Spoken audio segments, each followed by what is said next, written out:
We now have a complete example of accumulating and counting, as well as some other techniques that have been discussed. Let's take a look at the complete program. When the project is executed, the user is allowed to enter some numeric data, and then you can click the Calculate button.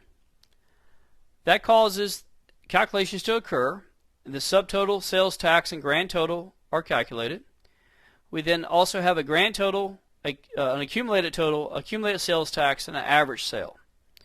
So as each transaction occurs, we're getting new data.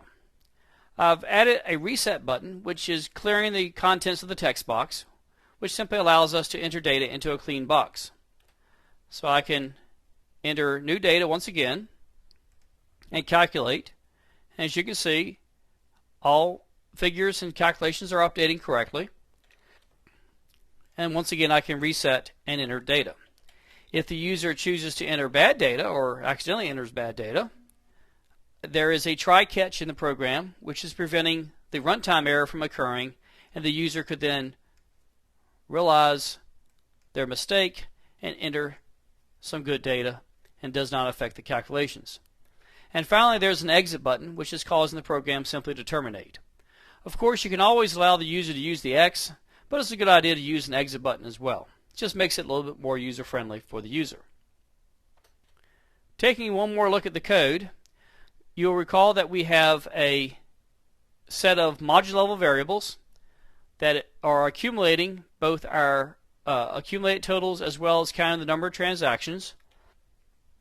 We have local variables in our Calculate button, and we also have a local constant for the sales tax, which is 0.05.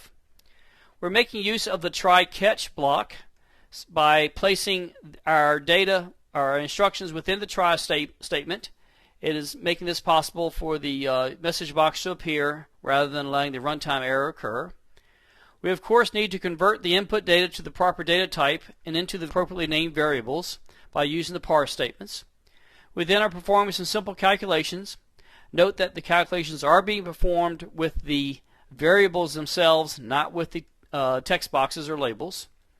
We then are displaying the results in those labels, and in the process we're converting that to a currency format to allow the dollar signs and rounding to two places. We're then also performing our accumulating statements to accumulate the grand totals, and we also are counting the number of transactions and calculating the average by using our total transaction plus equals 1. And here we have our very simple message box that could be enhanced to perform the function of the catch for the try-catch. The reset button is clearing the contents of the text boxes by using the clear method for both the quantity text box and the price text box. And finally, to exit the program, all we need is simply our me.close statement. Me refers to the currently active form. The only form that would be open at this point in time would be that form that we've been working with.